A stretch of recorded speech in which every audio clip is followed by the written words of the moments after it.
રાજ્યોની સરખામણીમાં ગુજરાત રાજ્યમાં મહિલાઓ સુરક્ષિત હોવાનો દાવો ભાજપ સરકાર કરી રહી છે।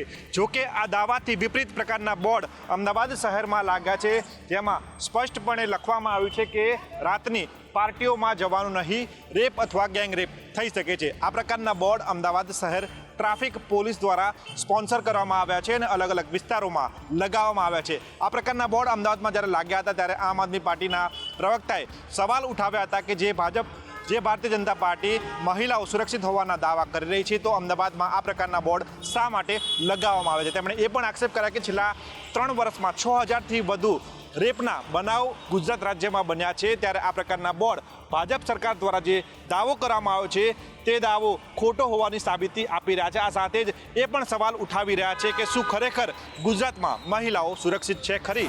શિક્ષણ મંત્રી કુબેર ડિંડોરે ગોધરા ખાતે કાર્યક્રમમાં વિવાદાસ્પદ નિવેદન આપી દીધું। જે નેતાઓ ચૂંટણી ટાણે જનતાની આસપાસ આંટાફેરા મારતા હોય તેઓ જીત્યા બાદ એ જ જનતા પર જવાબદારી ઢોળી દે છે।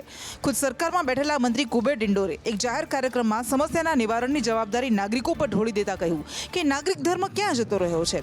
કોઈ પણ સમસ્યાનો ઉકેલ લોકો સરકાર પાસે માંગે છે, ખાડા પડ્યા હોય તો પણ સરકારને ફોન કરાય છે। નાગરિક ધર્મ અપનાવી નાગરિકો ખાડા જાતે જ પૂરી દે। આમ સરકારમાં બેઠેલા નેતાઓ જ પોતાની જવાબદારીમાંથી છટકી રહ્યા છે। અમદાવાદના ભદ્રકાળી મંદિર બહાર કેન્દ્ર સરકાર અને રાજ્ય સરકારના કર્મચારીઓ દ્વારા વિરોધ પ્રદર્શિત કરવામાં આવ્યો। જૂની પેન્શન યોજના લાગુ કરવા અને ફિક્સ પગાર પ્રથા નાબૂદ કરવાની માંગ સાથે વિરોધ પ્રદર્શિત કરવામાં આવ્યો। કેન્દ્ર અને રાજ્ય સરકારના કર્મચારીઓનો જૂની પેન્શન યોજના શરૂ કરવાની માંગ સાથે અમદાવાદમાં વિરોધ કરવામાં આવ્યો છે। નગરદેવી કહેવાતી ભદ્રકાળી મંદિરની બહાર મોટી સંખ્યામાં કર્મચારીઓએ વિરોધ નોંધાવ્યો હતો। જૂની પેન્શન યોજના લાગુ કરવા, ફિક્સ પગાર પ્રથા નાબૂદ કરવા, 8મા પગાર પંચની અધિકૃત રીતે નિમણૂક કરવા જેવી માંગો સાથે કર્મચારીઓએ વિરોધ નોંધાવ્યો હતો। રોસ માર્ચ યુનાઇટેડ ફોર અવર રાઇટ્સના બેનર હેઠળ શાંતિપૂર્ણ વિરોધ પ્રદર્શન થયું હતું। રાજ્ય અને કેન્દ્ર સરકારના કર્મચારીઓ, યુનિવર્સિટીઓ, કોલેજ સહિત વિવિધ વિભાગોમાં કામ કરતા કર્મચારીઓ આ વિરોધ પ્રદર્શનમાં જોડાયા હતા। કેન્દ્ર સરકાર અને રાજ્ય સરકારના કર્મચારીઓ દ્વારા જૂની પેન્શન યોજના લાગુ કરવા અને ફિક્સ પગાર પ્રથા નાબૂદ કરવાની માંગ સાથે મોરચો તો કરવામાં આવ્યો, પરંતુ જોવાનું રહેશે કે સરકાર હવે આ કર્મચારીઓની માંગ ક્યારે પૂરી કરે છે। જૂનાગઢના ભવનાથ મંદિરમાં વહીવટદારે આખરે વિધિવત રીતે ચાર્જ સંભાળ્યો। છેલ્લા કેટલાક સમયથી જૂનાગઢના ભવનાથ મંદિરના વહીવટ અંગે વિવાદ ચાલી રહ્યો હતો, જેનો હવે અંત આવી ગયો છે। ભવનાથ મંદિરનો ચાર્જ આખરે વહીવટદારે સંભાળ્યો છે। પ્રાંત અધિકારી ચરણસિંહ ગોહિલે ભવનાથ મહાદેવ મંદિરમાં દર્શન કરી ચાર્જ સંભાળ્યો। ચાર્જ સંભાળતાની સાથે તેમણે મંદિર પરિસરમાં નિરીક્ષણ કરી જરૂરી સૂચનાઓ આપી। તેમણે કહ્યું કે પવિત્ર શ્રાવણ માસ ચાલુ હોય, ભાવિકોની સુવિધાને પ્રાથમિકતા આપવામાં આવશે। આજે સાંજે વહીવટીતંત્ર દ્વારા મહાઆરતી કરવામાં આવી। છેલ્લા 1 વર્ષથી વધુ સમયથી ભવનાથ મંદિરને લઈ હરિગીરી અને મહેશગીરી વચ્ચે વિવાદ ચાલી રહ્યો છે। જામનગરના સાંઢવી પુલના નવીનીકરણમાં મોટી દુર્ઘટના થતા અટકી। રાજકોટ જામનગરને જોતા સાંઢિયા પુલના નવીનીકરણની 74 કરોડના ખર્ચે કામગીરી ચાલી રહી છે। તે જ સમયે એક મોટી દુર્ઘટના થતાં રહી ગઈ। ત્રાપા ટેકા ખસી જતા 2.5 ફૂટ જેટલું એક સાઈડ ગાબડું પડ્યું અને સ્લેબ નમી પડતા અધિકારીઓએ દોડવું પડ્યું હતું। નવા બ્રિજમાં 20 પિલર ઉપર 120 ગટર મૂકવાની કામગીરી હાથ ધરવામાં આવી છે, ત્યારે આ ઘટના બની 1.5 મહિનામાં 65% જેટલી કામગીરી થઈ અને આગામી માસ સુધી કામ પૂર્ણ થવાનો ટાર્ગેટ રખાયો છે। સ્લેબ નમવાની ઘટના બાદ નિમણાધીન કામગીરી વધુ સઘન બનાવવાના આદેશ આપવામાં આવ્યા છે। મુંબઈ અમદાવાદ બુલેટ ટ્રેન પ્રોજેક્ટની કામગીરી પૂરજોશમાં ચાલી રહી છે। મુંબઈ અમદાવાદ બુલેટ ટ્રેન પ્રોજેક્ટના ભાગરૂપે અમદાવાદમાં સાબરમતી નદી પર હાલમાં 36 મીટર ઊંચો પુલ બાંધવાનું કામકાજ ચાલી રહ્યું છે, જે લગભગ 118 ફૂટ જેટલો અને 12 માળની ઊંચાઈ સમાન છે। પુલમાં 50થી 80 મીટર સુધીના લાંબા સ્પાનનો ઉપયોગ કરવામાં આવ્યો છે। 480 મીટર સુધી ફેલાયેલો છે અને તે પશ્ચિમ રેલવેની અમદાવાદ દિલ્હી લાઇનની બાજુમાં છે, જે લગભગ 14.8 મીટર ઊંચી છે।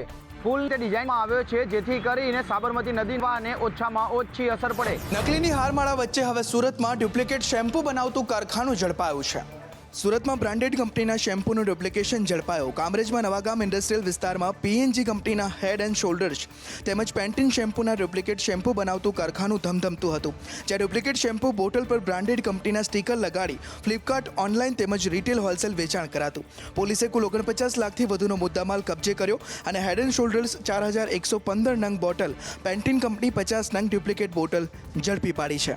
કામરેજ પોલીસ સ્ટેશને સદર અરજદાર તથા પંચોને સાથે રાખી સદર જગ્યા ઉપર રેડ કરતા સદર ગોડાઉનમાંથી હેડ એન્ડ શોલ્ડર કંપનીના 1 લીટર ના શેમ્પૂની બોટલો જે 4115 નંગ મળી આવેલ. નકલી શેમ્પૂની ફેક્ટરી ચલાવતા કામરેજના મુકુંદ માવાણીને પોલીસે ઝડપી પાડ્યો છે. અમદાવાદમાં શ્રાવણ મહિનાને લઈને આરોગ્ય વિભાગે ફરસાણની દુકાનોમાં દરોડા પાડ્યા છે તો વળી ફરાળી વસ્તુઓનું ચેકિંગ હાથ ધરીને સેમ્પલ તપાસવામાં આવી રહ્યા છે. શ્રાવણ માસમાં મોટા પ્રમાણમાં સ્વીટ અને ફરાળી વસ્તુઓ ખવાતી હોય છે ત્યારે તેમાં કોઈ ભેળસેળ કરી આરોગ્ય સાથે છેડા ન થાય તે માટે આરોગ્ય વિભાગે ચેકિંગ હાથ ધર્યું છે. અમદાવાદના નવરંગપુરામાં ગ્વાલિયા દાસ ખમણ પણ ચેકિંગ કરાયું હતું. ફરસાણની દુકાનેથી સેમ્પલ લઈને પરીક્ષણ માટે મોકલાવવામાં આવ્યા હતા.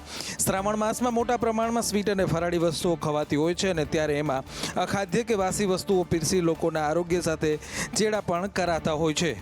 આશા રાખીએ કે આરોગ્ય વિભાગ માત્ર દરોડા પાડીને સંતોષ ન માની કડક કાર્યવાહી હાથ ધરે. અમદાવાદમાં વરસાદના કારણે ટામેટાના ભાવમાં વધારો થયો છે. જ્યારે 50 રૂપિયા મળતા કિલોનો ભાવ ટામેટામાં બમણો થતા ગૃહિણીઓનું બજેટ ખોરવાયું છે.